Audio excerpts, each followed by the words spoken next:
Hi everyone. ಹಬ್ಬದ ಊಟ ಅಂದಮೇಲೆ ಹೋಳಿಗೆ ಸಾರು ಇದ್ರೇ ಆ ಹಬ್ಬದ ಊಟದ ವಿಶೇಷತೆ ಹೆಚ್ಚೋದು.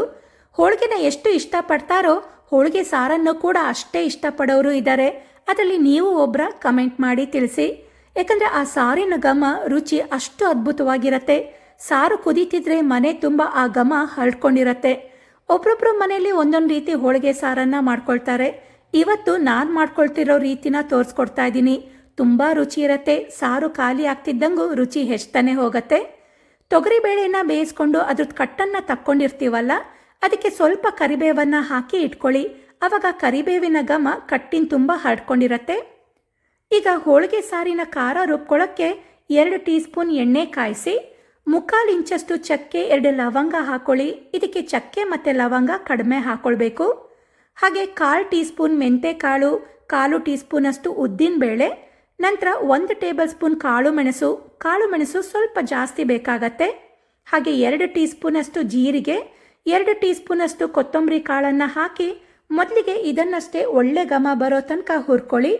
ಈ ಹೋಳಿಗೆ ಸಾರಿಗೆ ಮಸಾಲೆ ಪದಾರ್ಥಗಳನ್ನು ಹುರ್ಕೊಂಡ್ರೇ ಸಾರಿಗೆ ಒಳ್ಳೆ ಘಮ ಮತ್ತು ರುಚಿ ಬರೋದು. ಈ ಮಸಾಲೆ ಪದಾರ್ಥಗಳು ಸ್ವಲ್ಪ ಈ ರೀತಿ ಕಲರ್ ಚೇಂಜ್ ಆದಮೇಲೆ ಒಂದು 5ರಿಂದ 6 ಒಣಮೆಣಸು, ಸ್ವಲ್ಪ ಕರಿಬೇವನ್ನು ಹಾಕಿ ಒಣಮೆಣಸು ಕರಿಬೇವೆಲ್ಲ ಗರಿ ಆಗೋ ತನಕ ಹುರ್ಕೊಳ್ಳಿ. ಕಾಳು ಮೆಣಸನ್ನು ಸ್ವಲ್ಪ ಜಾಸ್ತಿ ಹಾಕಿರೋದ್ರಿಂದ ಒಣಮೆಣಸನ್ನು ಸ್ವಲ್ಪ ಕಡಿಮೆ ಹಾಕ್ಕೊಳ್ಬೇಕು. ಯಾಕಂದರೆ ಈ ಸಾರನ್ನು ನಾವು ಚೆನ್ನಾಗಿ ಕುದಿಸ್ಕೊಂಡಷ್ಟು ಕಾಳು ಮೆಣಸಿನ ಖಾರ ಬಿಡ್ಕೊಳ್ತಾ ಹೋಗುತ್ತೆ. ಈಗ ಒಣಮೆಣಸು ಕರಿಬೇವನ್ನೆಲ್ಲ ಚೆನ್ನಾಗಿ ಹುರ್ಕೊಂಡಿದ್ದಾಗಿದೆ. ಇದಕ್ಕೀಗ ದಪ್ಪ ಹೆಚ್ಕೊಂಡ ಒಂದು ದೊಡ್ಡ ಈರುಳ್ಳಿ, 2 ಸಣ್ಣ ಉಂಡೆಯಷ್ಟು ಬೆಳ್ಳುಳ್ಳಿ, ಹಾಗೆ 1/4 ಇಂಚಷ್ಟು ಶುಂಠಿ ಹಾಕಿ ಈರುಳ್ಳಿನ ಚೆನ್ನಾಗಿ ಬಾಡಿಸ್ಕೊಳ್ಬೇಕು. ಇದನ್ನು ಹುರ್ಕೊಳ್ತಿರೋಬೇಕಾದ್ರೇ ಈರುಳ್ಳಿದು ಮಸಾಲೆ ಪದಾರ್ಥಗಳದ್ದು ಒಳ್ಳೆ ಘಮ ಬಂದು ಮನೆ ತುಂಬ ಹರಡ್ಕೊಂಡಿರತ್ತೆ. ನೋಡಿ, ಈರುಳ್ಳಿ ಎಲ್ಲ ಈ ರೀತಿ ಚೆನ್ನಾಗಿ ಫ್ರೈ ಆಯಿತು ಅಂದರೆ ಕೊನೆಯದಾಗಿ ಇದಕ್ಕೆ ಒಂದು 3 ಟೇಬಲ್ ಸ್ಪೂನಷ್ಟು ತುರಿದ ಫ್ರೆಶ್ ಕಾಯಿ, 1 ನಿಂಬೆ ಹಣ್ಣಿನ ಗಾತ್ರದಷ್ಟು ಹುಣಸೆ ಹಣ್ಣು, ಹಾಗೆ ಅರ್ಧ ಟೀ ಸ್ಪೂನ್ ಅರಿಶಿಣ ಹಾಕಿ 1 ನಿಮಿಷ ಫ್ರೈ ಮಾಡ್ಕೊಳ್ಳಿ. ಹುಣಸೆ ಹಣ್ಣನ್ನು ಈಗಲೇ ಹಾಕಿ ಹುರ್ಕೊಳ್ಳೋದ್ರಿಂದ ಸಾಫ್ಟ್ ಆಗತ್ತೆ. ಹಾಗೆ ಕಾಯಿನ ಸ್ವಲ್ಪ ಕಡಿಮೆನೇ ಹಾಕ್ಕೊಳ್ಳಿ. ಯಾಕಂದರೆ ಸಾರಿಗೆ ಸ್ವಲ್ಪ ರುಬ್ಕೊಂಡ ಹೂರಣನ ನೀರಿಗೆ ಹಾಕಿ ಕಲಸಿ ಹಾಕೋದ್ರಿಂದ ಸಾರು ಮಂದ ಬರುತ್ತೆ. ಜೊತೆಗೆ ಈರುಳ್ಳಿನೂ ಕೂಡ ಹಾಕೋದ್ರಿಂದ ಕಾಯಿನ ಕಡಿಮೆನೇ ಹಾಕೊಳ್ಳಿ.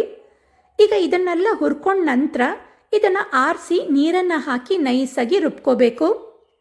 ಈಗ ಒಗ್ಗರಣೆ ಮಾಡ್ಕೊಳ್ಳೋಕ್ಕೆ 3ರಿಂದ 4 ಟೇಬಲ್ ಸ್ಪೂನ್ ಎಣ್ಣೆ ಕಾಯಿಸಿ, ಎಣ್ಣೆ ಕಾದ್ಮೇಲೆ ಇದಕ್ಕೆ 1 ಟೀ ಸ್ಪೂನ್ ಸಾಸಿವೆ, ತುಂಡು ಮಾಡಿಕೊಂಡ 4 ಒಣಮೆಣಸು, ಕರಿಬೇವು, 1/4 ಟೀ ಸ್ಪೂನಷ್ಟು ಇಂಗನ್ನು ಹಾಕಿ ಫ್ರೈ ಮಾಡ್ಕೊಳ್ಬೇಕು. ಇದನ್ನು ಫ್ರೈ ಮಾಡ್ಕೊಂಡ ನಂತರ ಇದಕ್ಕೆ ಹೆಚ್ಕೊಂಡ ಒಂದು ದೊಡ್ಡ ಟೊಮ್ಯಾಟೊ ಹಾಕಿ ಟೊಮ್ಯಾಟೊ ಸಾಫ್ಟ್ ಆಗೋ ತನಕ ಫ್ರೈ ಮಾಡ್ಕೊಳ್ಳಿ. ಈ ಸಾರಿಗೆ ಹುಣಸೆ ಹಣ್ಣನ್ನು ಕೂಡ ಹಾಕ್ತೀವಿ, ಜೊತೆಗೆ ಟೊಮ್ಯಾಟೊನೂ ಕೂಡ ಹಾಕಿದ್ರೆ ಒಳ್ಳೆ ಟೇಸ್ಟ್ ಕೊಡುತ್ತೆ. ಟೊಮ್ಯಾಟೊ ಸಾಫ್ಟ್ ಆದಮೇಲೆ ಇದಕ್ಕೆ ರುಬ್ಕೊಂಡ ಖಾರನ ಹಾಕ್ಕೊಳ್ಳೋಣ. ಹಾಗೆ ಎತ್ತಿಟ್ಕೊಂಡ ಬೇಳೆಕಟ್ಟನ್ನು ಹಾಕ್ಕೊಂಡು ರುಚಿಗೆ ತಕ್ಕಷ್ಟು ಉಪ್ಪನ್ನು ಹಾಕಿ ಮಿಕ್ಸ್ ಮಾಡಿ ಸಾರನ್ನು ಚೆನ್ನಾಗಿ ಕುದಿಸ್ಕೊಳ್ಬೇಕು. ಈ ಹೋಳಿಗೆ ಸಾರಿಗೆ ಉಪ್ಪನ್ನು ಆದಷ್ಟು ಕಡಿಮೆನೇ ಹಾಕ್ಕೊಳ್ಳಿ. ಯಾಕಂದರೆ ಸಾರನ್ನು ಚೆನ್ನಾಗಿ ಕುದಿಸ್ಕೊಂಡಷ್ಟು ಸಾರು ಸ್ವಲ್ಪ ಉಪ್ಪಾಗ್ತಾ ಹೋಗುತ್ತೆ. ಈಗ ನೋಡಿ, ಸಾರು ಚೆನ್ನಾಗಿ ಕುದಿಲಿಕ್ಕೆ ಸ್ಟಾರ್ಟ್ ಆಗಿದೆ. ಇದಕ್ಕೆ 1 ನಿಂಬೆ ಹಣ್ಣಿನ ಗಾತ್ರದಷ್ಟು ರುಬ್ಕೊಂಡ ಹೂರಣನ ನೀರಲ್ಲಿ ಕಲಸಿ ಇಟ್ಕೊಂಡಿದ್ದೆ, ಅದನ್ನು ಹಾಕ್ಕೊಂಡು ಹಾಗೆ ಸ್ವಲ್ಪ ಜಾಸ್ತಿನೇ ಕೊತ್ತಂಬರಿ ಸೊಪ್ಪನ್ನು ಹಾಕಿ ಸಾರನ್ನು ಚೆನ್ನಾಗಿ ಕುದಿಸ್ಕೊಳ್ಳಿ. ಇದಕ್ಕೆ ಹೂರಣದ ನೀರನ್ನು ಕೂಡ ಹಾಕಿರೋದ್ರಿಂದ ಸಾರಿಗೆ ಮೈಲ್ಡಾಗಿ ಸ್ವೀಟ್ನೆಸ್ ಬಂದು ಒಳ್ಳೆ ಟೇಸ್ಟ್ ಕೊಡುತ್ತೆ. ಈ ಸಾರು ಹಳೇದಾದಂಗೂ ರುಚಿ ಇನ್ನೂ ಹೆಚ್ಚತಾನೆ ಹೋಗುತ್ತೆ. ಇದನ್ನು ಅನ್ನದ ಜೊತೆ ಕಲಿಸ್ಕೊಂಡು ತಿನ್ನಲಿಕ್ಕೂ ರುಚಿ, ಹಾಗೆ ಕುಡಿಲಿಕ್ಕೂ ಕೂಡ ತುಂಬ ರುಚಿ ಇರುತ್ತೆ.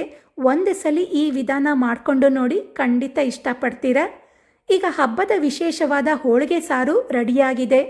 ನೀವು ಇದೇ ರೀತಿ ಮಾಡ್ಕೊಳ್ತೀರಾ? ಹಾಗೆ ನಾ ತೋರಿಸಿರೋ ವಿಧಾನ ನಿಮಗೆ ಇಷ್ಟ ಆಗಿದ್ರೆ ಕಮೆಂಟ್ ಮಾಡಿ ತಿಳಿಸಿ. ಹಾಗೆ ವಿಡಿಯೋಗೆ ಲೈಕ್ ಕೊಡಿ, ಶೇರ್ ಮಾಡಿ.